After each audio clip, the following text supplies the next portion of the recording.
Hello, and welcome to another episode of the Meter Cute interviews here on Meter and Mayhem. Today, I'll be chatting with Amanda Jo Hobson, whose scholarly work focuses on gender and sexuality within popular culture. Their most recent book, Queering the Vampire Narrative, came out in 2023 and was co-edited with Melissa Onwio, who also co-edited 2016's Gender in the Vampire Narrative and 2018's Gender Warriors, Reading Contemporary Urban Fantasy with Amanda as well. In addition to their scholarly work, Amanda serves as a co-chair for the Vampire Studies area and as vice president for diversity, outreach, and inclusion for the Popular Culture Association American Culture Association. Woo, that's a mouthful. Are you ready to learn more about their work? Me too. Let's sit back, relax, and get ready to fall in love. Hi, Amanda Hobson here.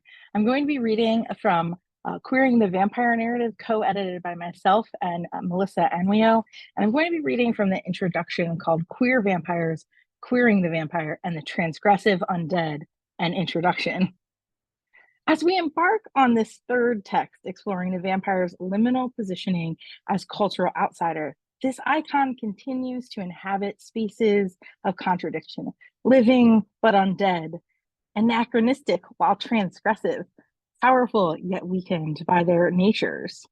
The vampire endures via its preternatural ability to hold our cultural interests throughout visual media, popular culture, and scholarly analysis, in part due to the increasing production of vampire tales by creators with marginalized and minoritized identities. These iterations seem to be growing more diverse. Vampires operate as metaphors for our fears and desires and for our concerns about transgressing cultural norms.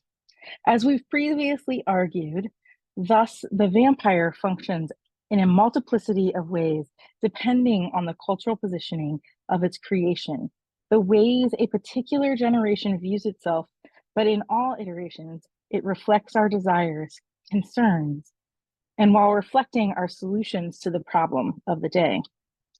And further, the vampire is a sociocultural lens through which we can examine lenses of justice and identity, and one whom we recognize quite clearly as the most familiar monster because they share our faces. Yet they operate as disconcerting mirrors of humanity. End quote. In our conversations about this project of queering the vampire narrative, we've consistently returned to the ways that they are subtextual readings of queer identity within the vampire tale, but also, and for us most importantly, the ways that the vampire is always inherently queering norms, boundaries, identities, and cultures. In this way, we turn to Cassandra Snow's Queering the Tarot, 2019, for a helpful approach to the concept of queering. Quote, queering something means taking what our society has given us and finding our own way outside of that society's limits. They put us in a box and we still find a way to create and prosper and make it the most well-decorated box you'll see. Queering erases the narrowness and small-mindedness of normal. It embraces the beauty, the mystery, and the vastness of our differences. It welcomes everyone who needs a safer space, and it takes responsibility for helping those people heal, end quote. Thus, queering the vampire reinforces the explosion/implosion of the narrowness of the normative boxes created by sociocultural expectations. Moreover, the nature of the vampire has bonded tightly to queer identities and queer ideologies. Vampire scholarship consistently refers to underlying themes of queerness within mainstream vampire narratives. This perception that sexual diversity is simply an undertone grows from the way more traditional vampire tales articulate queer behavior as incidental to the vampire's need to feed, rather than the potentiality of the undead's embrace of sexual fluidity. And yet vampires that unsettle gender and sexuality have been the key to the icon of the vampire. These queered readings of the subtextual transgressions demonstrate ongoing cultural pressures to maintain normative identity boundaries. I'm going to skip ahead, so give me 1 second. Thus, the bulk of vampire texts have created a consistent message of the vampire as marker for a sexually different creature that sublimates queer identity to same-gender sexual behavior. Meaning, in many tales, queerness is often at best a spectacle to watch and at worst a perversity to revile and eradicate. These representations, which do not require the characters to verbalize their sexual orientation, could be read as transgressive, but in the end, they fall short. For many, identification as gender and sexual minorities can be a politically loaded and difficult quandary. Given the relative privileges and punishments of coming out, this is a central conflict for many LGBTQIAP+ individuals who may gain one community, lose another, and ultimately must continually grapple with choosing between living authentically or safety.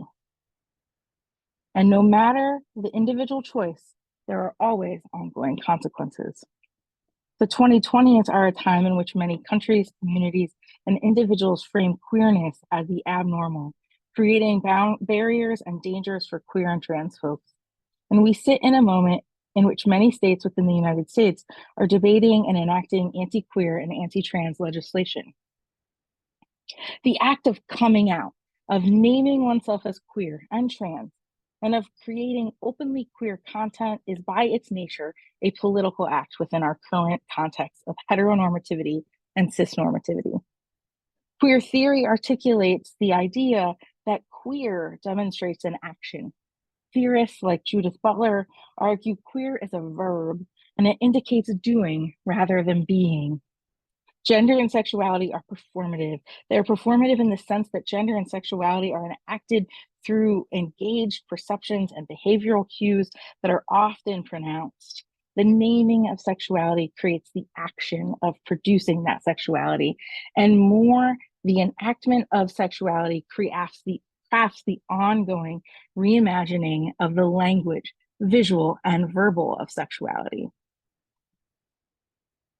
Acceptance, perception, identification, and enactment are the heart of performing gender and sexuality. So too is an ongoing experimentation, a flirtation with unraveling the normativity of sexuality. Many mainstream vampire narratives highlight only the incidental, accidental, or situationally queer vampire. The patterns of these vampires is that they participate in survival queerness, driven by their need to feed, an act made sexual by its intimacy, which we skew as sexual in our repressive sexual culture, thus making the act of feeding queer. To a certain degree, this type of representation can be helpful because people who identify as queer can see characters engaged in queer sexual behaviors, but this is still regressive, as it indicates that queerness is a function that could be corrected with more appropriate circumstances. Subtextual queerness in vampire narratives easily becomes a rich source for us as scholars to dig into cultural norms, fears, and representations. So as scholars, we embrace these subtexts for exploration because they allow our personal narratives to read into them. I am again skipping ahead.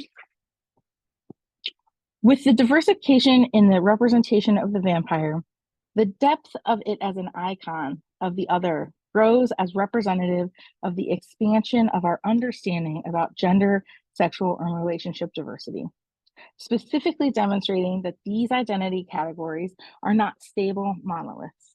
In part, this inclusion and expansion of the vision of the openly queer vampire in publishing and film. Oh, sorry, I skipped a line. I apologize. In part, this inclusion and expansion of the vision of the openly queer vampires fit within the current movement calling for #own voice representation in publishing and film. The importance of own voices is that it means not only more choices for readers and viewers, but also that we are seeing beyond the singular normative vision of identity to the nuances of the intersectionality of identity and oppression. With own voices narratives, we see an embrace of the idea that diverse representation allows not only people to see themselves, but to see people who are different from themselves, which queers the normative cultural gaze that we are trained to see. People from culturally minoritized groups have always been asked to cross-identify with characters from majoritized ones, but in own voice stories, people with majoritized identities are now asked to cross-identify. It helps shape our ideas, including our biases, about who are different from us. With these own voice vampire stories, creators embrace the diverse identities and communities that represent their lived experiences of LGBTQIAP+ people. While the own voice hashtag is a relatively recent phenomenon, the calls for representation are not, and queer artists and authors have been writing vampire tales representing intersectional issues through queer vampires for some time. For instance, we'll point to Joel Gomez's The Gilda Stories as a foundational queer Black feminist vampire narrative addressing issues of racism, enslavement, sexism, and violence. And I'm just going to read the conclusion and then I'm going to wrap up my reading. So again, maybe check out the introduction. So to end, throughout this text, the contributors of this text grapple with the philosophically and culturally established confines of binaries, boundaries, and limitations, particularly the identity boxes in which we find ourselves placed. To queer our identity and our cultural examinations means to engage in a process of disarticulating normativity and creating new visions of power, pleasure, and identity. As we've explored, the vampire is always already queer. By embracing the socio-political cultural power of queerness, we espouse an impulse to unmoor ourselves from the norm. Michael Warner writes, quote, "The preference for queer represents, among other things, an aggressive impulse of generalization.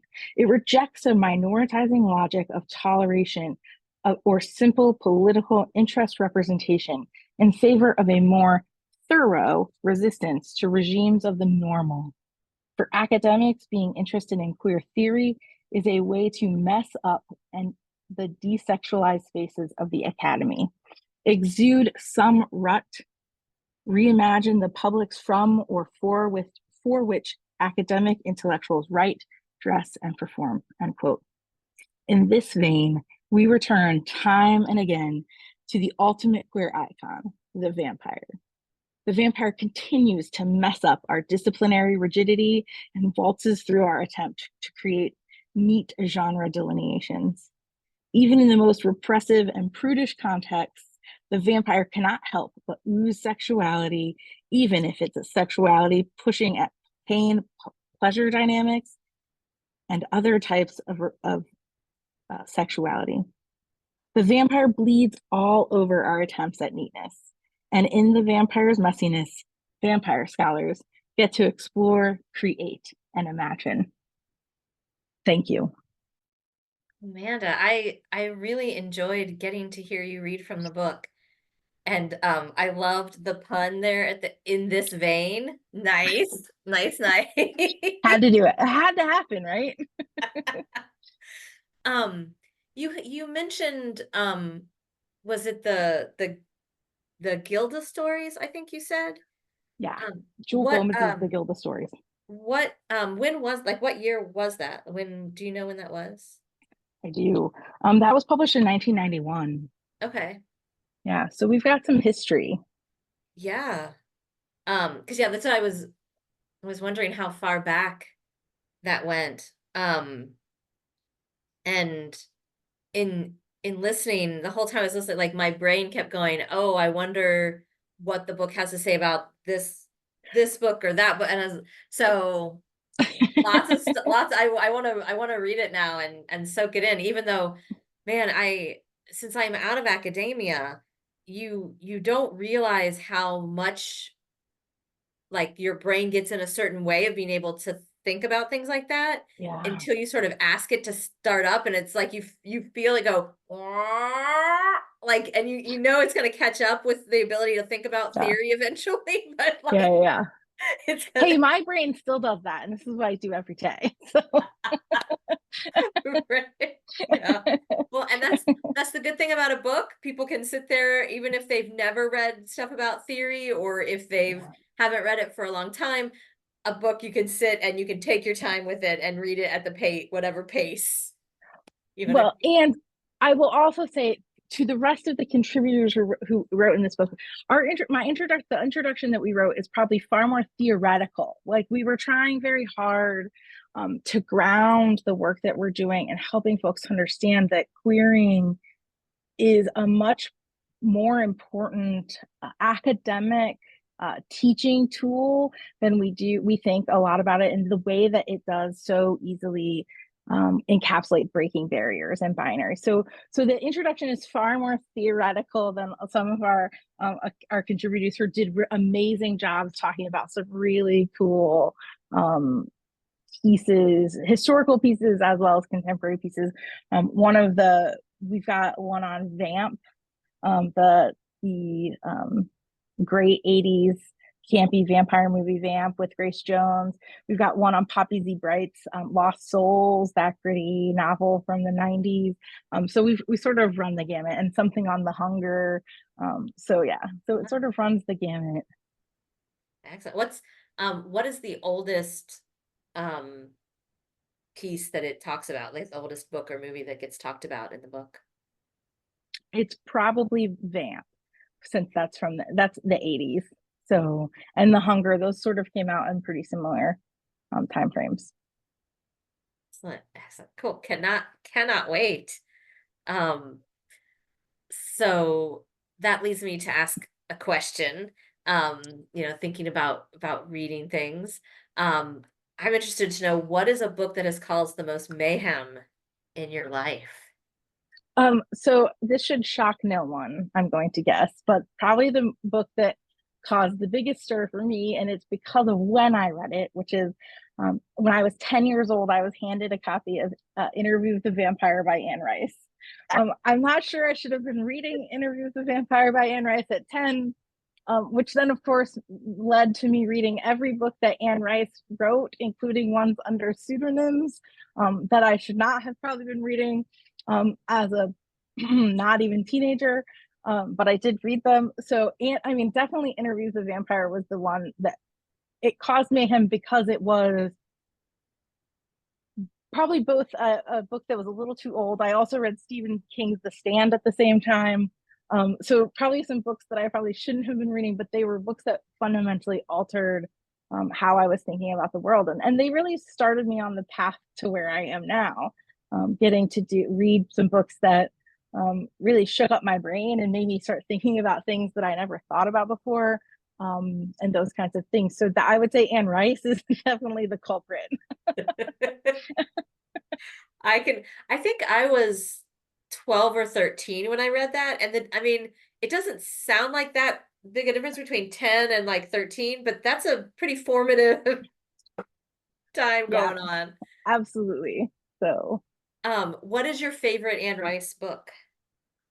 okay, so the hard part about Anne Rice is that Anne Rice has gone through so many like interesting adaptations and alterations, if you know about her career. I do still think that probably my favorite is Interview with the Vampire, because of the way that it established some genre things that weren't really happening in the same ways before. This controversial among vampire scholars and particularly Rice fans, but I loved Memnoch the Devil, which is one of the sort of middle Vampire Chronicles book, because Lestat overhears God and the devil having a conversation about humanity in a diner, and gets drawn into some wager between God and the devil. And it's just like brilliant and campy in all. And again, I was a teenager reading it, so it really stuck out to me in all of those ways that were about upending what we thought was okay to talk about. So that's probably the fave still. Ah. I've only read Interview with a Vampire. I haven't read any of the other. Yeah. Which which is a better adaptation, the film or the recent TV show? Um, I'm gonna I go asked the tough neither. questions, Amanda. You do ask the hard questions here on your channel. I actually don't love either adaptation, which is Okay. a controversial topic as well. Um, so I think that the thing is the TV show probably feels in some ways more faithful, even though it like from a tone place, but it pulls. I don't know if you know this, but the television show pulls the action ahead in time. So like it's now set in the 20s, and they do some much like some other adaptations that are happening where they're trying very hard to be responsive to just what we're talking about in the introduction around representation. They're trying very hard, I think, to create some representation that is not present in the original text, which should have been present, to be clear, given Creole nature of its setting. But by doing that, they made some critical errors in some representation pieces, particularly around. This is my opinion as a scholar, particularly around Claudia's character.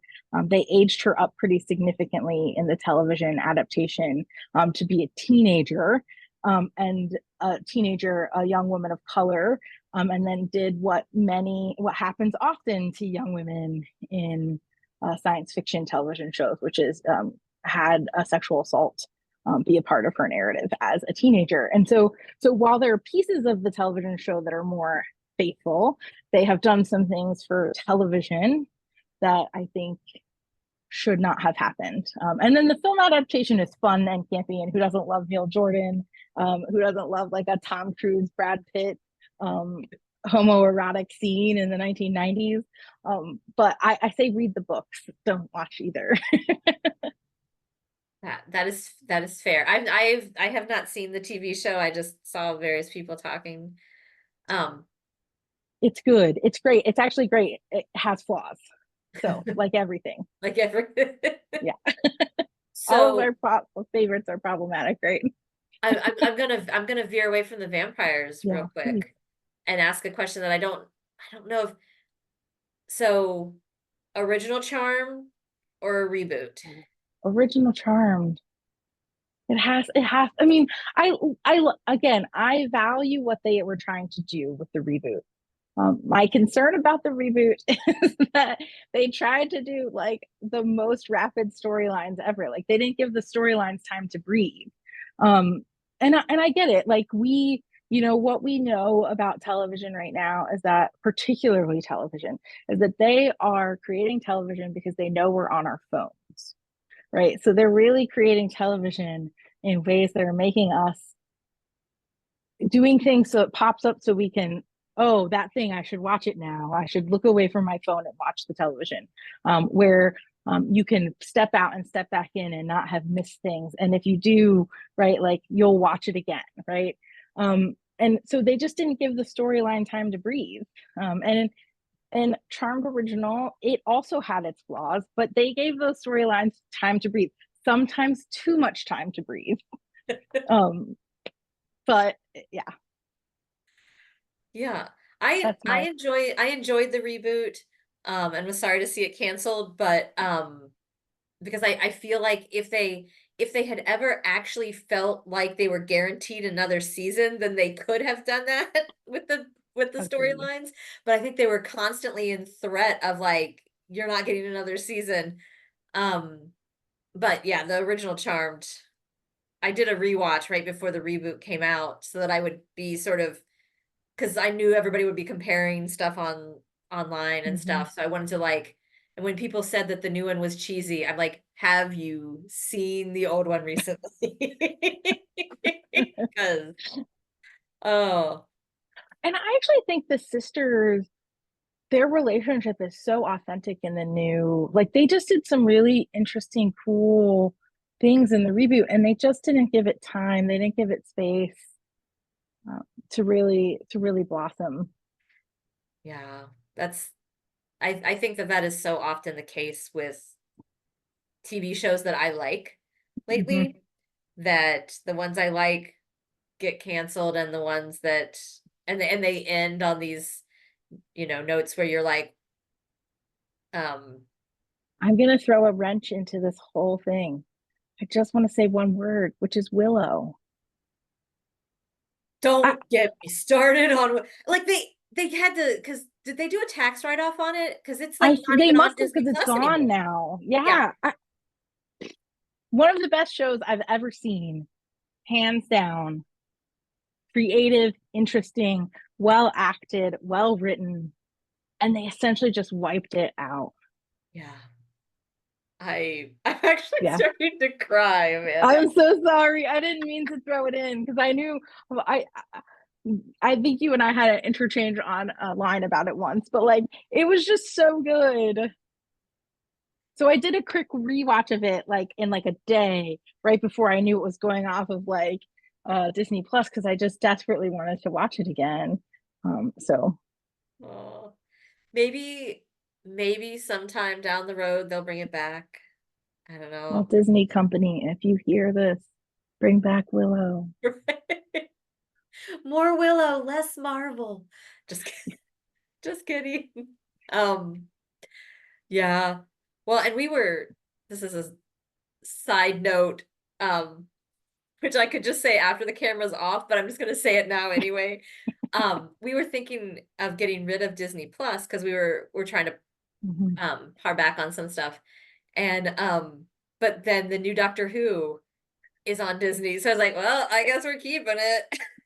With Jinx Monsoon. Yeah. Yes. So now we keep Disney Plus. Thanks, Disney Plus. Right. Yeah. It's like Reeling us back in. keep you Yeah. coming. Um, well, all this talk of various shows and things, and being young when you read Interview with a Vampire, has me also wondering, what advice, if you could go back in time Mm. and just pop up in young Amanda's room and be like, I got some advice for you, what advice would you give to a younger version of yourself? Oh, so many things. Like one, like, okay, some are gonna be like writing advice, some are gonna be like life advice, but like seriously, just keep being you, like being quirky and weird and somewhat like an outsider. Like that's cool. You're gonna find your people, you're gonna find your place where you fit. This is all gonna make sense at some point. Like the universe has got you, like it's cool. Like that's number one, right? Like just because I think like being that kid who was like alone in my room at 10 years old playing library with actual card catalog and reading Anne Rice because that was how I rolled.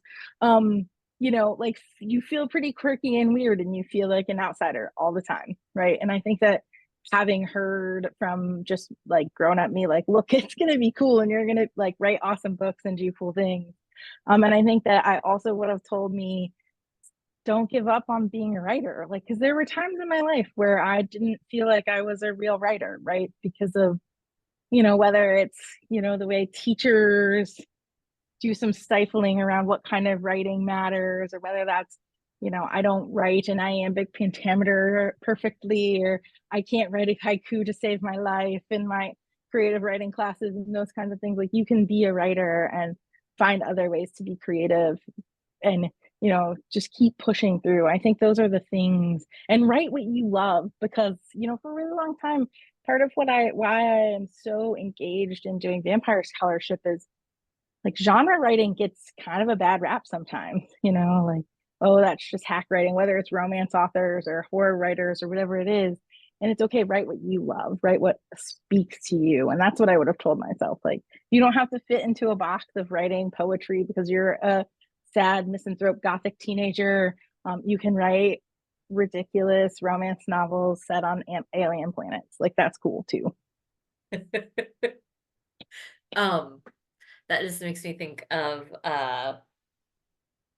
um Sex Education, the TV show, where they're the alien. Anyway, Yeah. Yeah. another side note. I'll try to focus. I'll try to That's I'll okay. try to focus. That's Um, how I feel most days. So I get it. Do I'm you? a pop culture scholar. Everything brings something else up. Like it's what I do.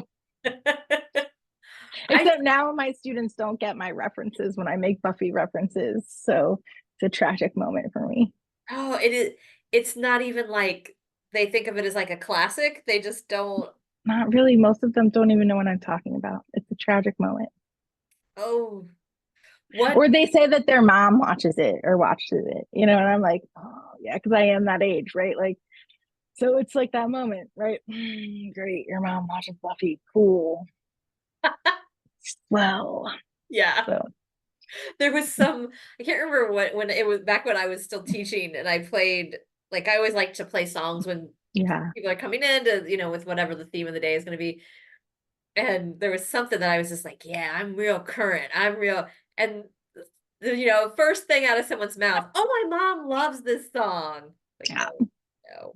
I think it was like a Sarah Bareilles song or something. And I was like, yeah, Mm, Sarah Bareilles is new and cool. a Yeah, decade ago. for the middle-aged lady said, sure. Yeah. Welcome to my life. Yeah. Or when I do listen to the actual hit my music, my students will be like, "Oh, you like that?" And yes, I do listen to hip things and like the things that are cool now too. Like What listen is to Chapel Roan? Yes. You like Bambie Thug? Yes. who doesn't Oh, love who Bambi doesn't like Thug? Bambie Thug? Bambie Thug needs way more merch than Bambie Thug has right now because I need all of their merch. I the thing that I thought was so funny in listening to like Bambi Thug's album was that Doomsday Blue is not even the best song on there. No. Like there's like that album, that whole album is just, or is it an EP? I don't remember, whatever. Like it's all just, every song on there is so good. Um the Bye Boy song, Yeah. but you also can't like be singing it out loud. Like Oh no. the little hook will get in my head and I'll be like out in public and I'll be like, you cannot say kiss like ketamine out here. You cannot No. say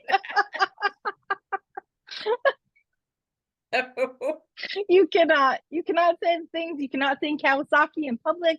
You Nope, do not do it. gotta behave.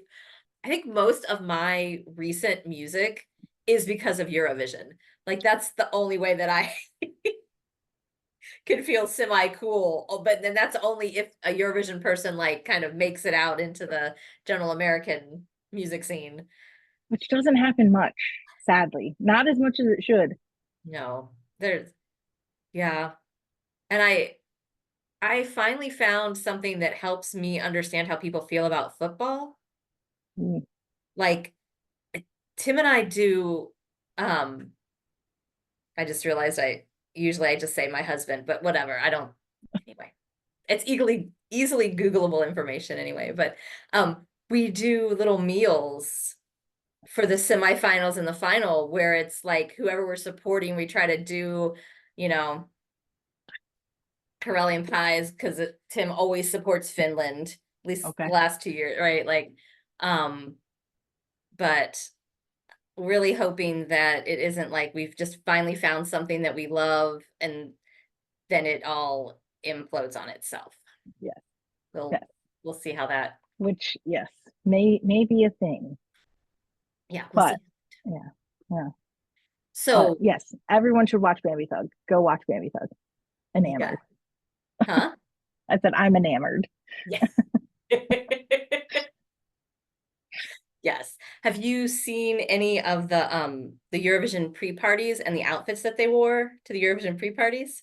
I did because I did a deep dive after I found them and like so then I had to every time like I set up source because I'm a nerd. I set up an alert just to see like every time Pammy Thug got mentioned in like the news so that like my Google news so that I could make sure I wasn't missing any Pammy Thug news.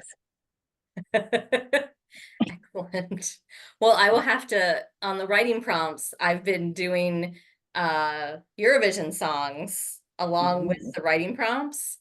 And I was gonna do one of there's a I can't remember the name of the song. It's from years ago, but it's like the song is it's Switzerland. in the 90s sometime, I think, and it was something like Vampires in Europe or something like that is the title. And I was gonna do that one, but maybe I'll do both, that and Bambie Thug. Well, Oh, I'm gonna have to go find vampires and yeah. yeah. I'll Okay. I'll, I'll send you a link. Okay. Um, yeah, yeah. Okay, so question Yeah. Yeah. back to um back to the actual questions that I asked. So if an earlier version of Amanda could get in some kind of time machine and come talk to you now, what advice do you think that earlier Amanda, would give you now? I think that early little baby Amanda would be like, whoa, you got a little deserve. Like, because I was just a wild child. Like, so like I think that like just in my own brain, right? So I think that that piece of like, hey, you can be weirder than you are right now. And I think that that's what little Amanda would say to me. It's okay. Keep being weirder. I think like look, working as an adult and like working in academia means that even when you try not to conform and even when you're not a conformist and even like I definitely don't conform. Like I am always the outlier in my office, whatever, which is totally great for me.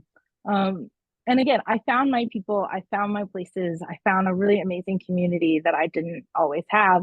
But I think part of it is being in academia. And again, my day job is as an administrator, like not as an academic, right? So I think sometimes I get stifled and that stifles my creativity. So I think little Amanda would remind me to go um, hide under the trailer because that's what I used to do and read my books by flashlight and or in a closet and read by flashlight. Like, so just be weirder, right? Like do more things that are unexpected.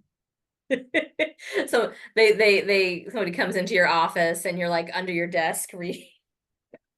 So my office is the cozy office because I'm the one that like doesn't use overhead lights and like has blankets all around. So it already looks like I live in a cave in my office. So me being under my desk probably wouldn't shock anyone. So at this point, Oh, that just has brought back flashbacks of working in an office. Um, yeah, which is it's fine. Working in an yeah, office is fine, but I might be sort of in line with young Amanda with yeah, like, but then we just have to explain to her about bills and yeah. Bills, health insurance, no big deal. right? Let's talk about how all these things get paid and how these things happen. Yeah. Oh, So, but yeah. I think that she would say like, hey, just like it's okay to like be weird and let that influence how you're thinking and like it's okay to fail like just like I would have told little me like just keep trying. I think little me would be like doesn't matter if things are perfect. I think grown up me thinks that things still have to be perfect to send them out. Things have to, I showed my stories and my writing to people all the time, especially my creative writing all the time as a kid. And I don't do that as an adult, right? Like my scholarship gets put out into the world, but my creative writing hasn't, right? And so I think little me would probably be a little disappointed in that. Yeah. Do you do you think that you are there any steps that you are thinking of taking that would make should we be looking for some of your creative work coming out soon anywhere or getting uh, submitted places? Not that soon, but I have been so I've taken a lot of advice that I've heard from a lot of really great writers, which are things like writing every day, taken some really awesome, great workshops by one of my academic and heroes who transitioned her academic work to social fiction, which is Patricia Levy. And she's done some really great workshops on, how to write. And she did a really great writing workshop series. And I used that time. So it would be the format was like part of the first 45 minutes she would do some talk about writing practice and that kind of thing, and then you would do writing for the next half, and then you would come back. So like a virtual workshop in those ways. And so I've really taken some of that advice of like, I write every day now. Like I'm back into a writing practice that's not just for my scholarly practice, but for my creative practice. So yes, something's coming soon, but not soon enough to tell anyone like, hey, look out for this piece. I am trying to take the advice of little me, because I know that's what little me would say is um, do the thing, show people your work. Well, I look forward to eventually being able to see some of that. So thank you so much for coming and chatting with me today. This has been so much fun. Yeah. Same. Thank you so much for having me. I'm glad to be here. Thanks everyone, and thank you for having me here to talk about vampires and and Charmed and Bambie Thug. Very important things. Yeah. What a fun interview that was. I hope you had as much fun listening as I had talking. Amanda mentioned having read Interview with a Vampire when she was 10. And I think I was like 12. I read Bram Stoker's Dracula and Interview with a Vampire all within sort of a chunk on winter break in either seventh or eighth grade, maybe eighth grade, somewhere in there. And listening to Jethro Tull, I was I was that kind of kid. So I have loved vampire novels for a long time as well. So it was just a delight to get to hear the scholarly work that Amanda has been doing on them, and that as an editor, they're putting in the work and the space where other people can also do scholarly work. Because so often people just kind of burrow down into whatever their interest area is and then try to find places to put it. But Amanda also makes space for other people to put their stuff. Uh that was a very unscholarly way of saying that, but I mean, I just think that that's great work that they do, and I'm glad that someone does it because it's important scholarly work that I hope gets the attention that it deserves as time goes on. So that's what I got to say about that. Thanks for stopping by.